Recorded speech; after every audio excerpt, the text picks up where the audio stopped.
दोस्तों इस वीडियो में हम देखेंगे कक्षा छठवीं का अध्याय 1 प्रश्नावली 1 का गणित कैसे हम लोग सॉल्व कर सकते हैं उसको देखेंगे। यहाँ पे देखिए लिखा हुआ है सबसे छोटी प्राकृत संख्या कौन सी है। तो सबसे छोटी प्राकृत संख्या क्या होगा, आपका 1 होगा। और हम लोग जानते हैं कि प्राकृत संख्या क्या है, प्राकृत संख्या वह संख्या है जो 1 से शुरू होता है, ठीक ना।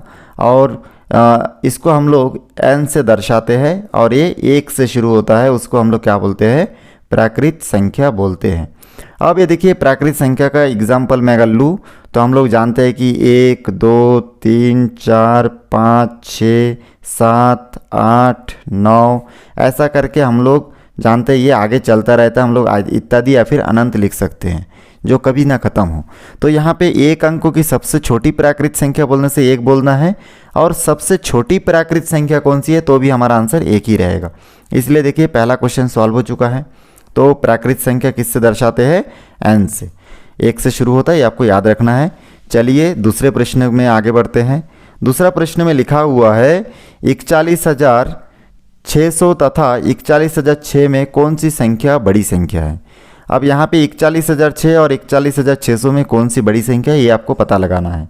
हम लोग जब इस क्वेश्चन को पढ़ते हैं 41,600 और 41,006 तो देखिए पढ़ते टाइम ही पता चल जाता है, क्योंकि 41,600 जो है वो किससे बना हुआ है, 41,000 से और 600 से मिलकर बना हुआ है। अब यहाँ पे देखिए 41,006 ये किससे बना हुआ है, ये बना हुआ है आपका 41,000 और खाली 6 से बना हुआ है। तो इस प्रकार से हम लोग जानते हैं कि 41,600 और 41,006 में 41,600 क्या है, ज़्यादा है, तो ये वाला क्या होगा, बड़ी संख्या होगा। तो हमारा इसमें करेक्ट आंसर हो जाएगा 41,600। बहुत आसान है। चलिए इसके बाद तीसरा प्रश्न देखते हैं। यहाँ पे देखिए तीसरा जो प्रश्न है इसमें लिखा हुआ है उपयुक्त चिन्हों का मतलब, ये जो निशान है इसको हम लोग बोलते हैं ग्रेटर देन। उसके बाद नेक्स्ट जो निशान है इसमें बोलते हैं हम लोग इसको लेस देन। और यहाँ पे जो थर्ड नंबर में जो निशान साइन का उपयोग किया गया इसको हम लोग बोलते हैं इक्वल। तो इक्वल टू बोलते हैं इसको, मतलब बराबर बोलते हैं, ठीक ना। तो यहाँ पे इन 3 निशान का उपयोग करना है हमको। यहाँ पे जो ग्रेटर देन है इसका उपयोग हम लोग तब करते हैं जब पहले बड़ी संख्या और बाद में छोटी संख्या हो, तब हम लोग ग्रेटर देन का उपयोग करेंगे। और उसके बाद लेस देन का उपयोग हम लोग तब करेंगे जब यहाँ पे स्टार्टिंग में आपका छोटी संख्या, ठीक ना, यहाँ पे आपका स्टार्टिंग में छोटी संख्या और बाद में बड़ी संख्या होगा, तब हम लोग लेस देन का उपयोग करेंगे। और ये बराबर का निशान तब हम लोग उपयोग करेंगे जब दोनों तरफ एक ही जैसा संख्या हमको दिखेगा।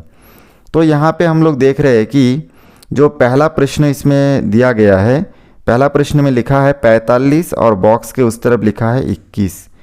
तो यहाँ पे 45 और 21 में कौन सा निशान लगेगा ये हमको समझना है। तो जैसे कि मैं आपको बताया स्टार्टिंग में बड़ी संख्या है और बाद में क्या है, छोटी संख्या है, तो हम लोग को ग्रेटर देन का उपयोग करना है। इस निशान को ग्रेटर देन बोलते हैं। या फिर आप इसको इस तरह याद रख सकते हैं कि स्टार्टिंग में एक खुला वाला भाग जिस तरफ है, स्टार्टिंग में खुला वाला भाग अगर हमारे बाएं भाग की बाएं तरफ है तो ये ग्रेटर देन है, और अगर हमारे दाएं तरफ खुला वाला भाग रहेगा तो ये लेस देन है। ये आपको याद रखना है। तो यहाँ पे हम लोग किसका उपयोग करेंगे, ग्रेटर देन का। तो यहाँ पे ग्रेटर देन का निशान का हम लोग उपयोग करके लिख सकते हैं ग्रेटर देन। फिर दूसरा नंबर प्रश्न में लिखा हुआ है 543 और 345। तो 500 देखिए ज़्यादा है, 300 कम है, तो 43 और 45 देखने की ज़रूरत नहीं है, यहाँ पे आप ग्रेटर देन का उपयोग करेंगे। तीसरा नंबर में लिखा है 15 और इस तरफ भी 15 लिखा हुआ है। तो यहाँ पे हम लोग जानते हैं कि 15 और 15 एक दूसरे के बराबर होते हैं, इसलिए यहाँ पे बराबर के निशान का उपयोग करेंगे। चौथा नंबर प्रश्न में लिखा हुआ है कि 5,304 और 5,340, ठीक ना। तो 5,304 और 5,304 और 5,340। तो यहाँ पे हम लोग देखिए स्टार्टिंग का 2 अंक मिला लेंगे, एक समान है।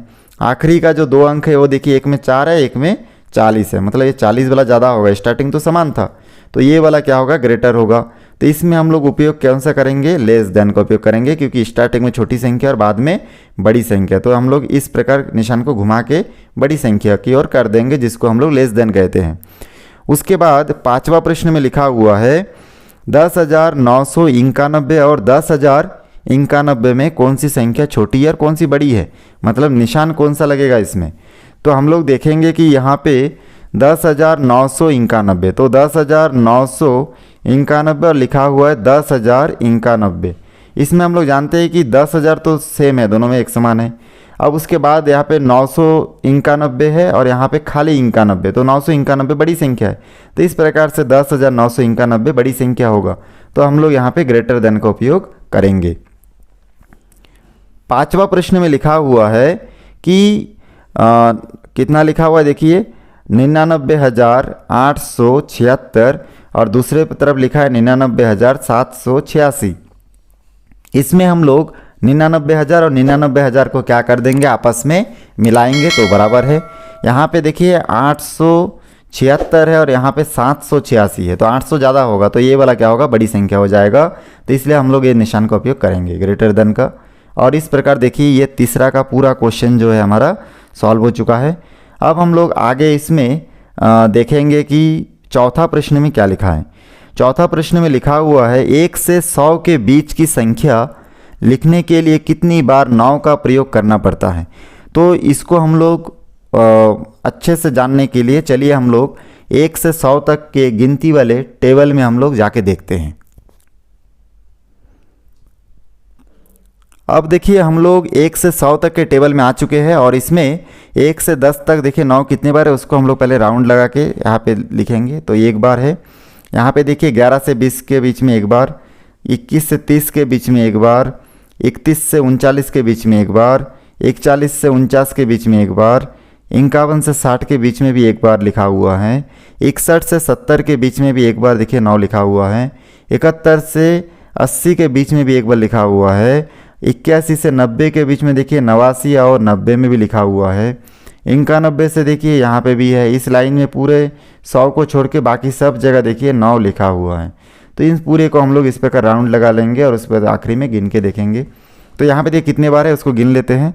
यहाँ पे हो जाएगा देखिए 1 2 3 4 5 6 7 8 9 10 11 12 13 14 15 16 17 18 19 20, क्योंकि 99 में 2 बार है। तो कितने बार उपयोग हुआ है, कुल मिला के 20 बार हुआ है उपयोग, ठीक ना। तो इस चीज़ को हम लोग उस प्रश्न में इसका आंसर कितना होगा, 20 बार। 1 से 100 तक 9 का प्रयोग 20 बार हुआ है। ऐसे अन्य कोई संख्या अगर पूछा जाएगा तो भी आपको ऐसे काउंट करके लिखना है। तो चलिए उसमें नोट कर लेते हैं। तो यहाँ पे देखिए चौथा प्रश्न का आंसर हम लोग यहाँ पे नोट कर लेंगे कि 20 बार। तो यहाँ पे हम लोग लिख सकते हैं 20 बार, क्योंकि 20 बार इसका उपयोग हुआ है। उसके बाद 5वां नंबर प्रश्न में लिखा हुआ है 4 अंकों की सबसे बड़ी प्राकृत संख्या तथा 3 अंकों की सबसे छोटी प्राकृत संख्या के बीच का अंतर। अंतर का मतलब क्या होता है, घटाना। अंतर मतलब घटाना। तो हमको घटा के देखना है। तो हम लोग क्या कर सकते हैं, इसमें देखिए 4 अंकों की सबसे बड़ी प्राकृत संख्या, तो हम लोग जानते हैं 4 बार 9 होता है 4 अंकों की सबसे बड़ी प्राकृत संख्या। और 3 अंकों की सबसे छोटी प्राकृत संख्या बोले यहाँ पे, तो यहाँ पे 3 अंकों की सबसे छोटी प्राकृत संख्या क्या हो जाएगा आपका 100। तो यहाँ पे हम लोग 100 को क्या कर देंगे, इन दोनों का अंतर निकालना है इसलिए घटा देंगे। जैसे हम लोग इसको घटाएंगे तो 9 में 0 घटेगा तो 9 बचेगा, फिर 9 में 0 घटेगा तो यहाँ पे फिर 9 बचेगा, और फिर 9 में 1 घटेगा तो 8 बचेगा, और 9 के नीचे कुछ नहीं है तो 9 का 9 होगा। तो इस प्रकार से ये हमारा आंसर होगा 9,899।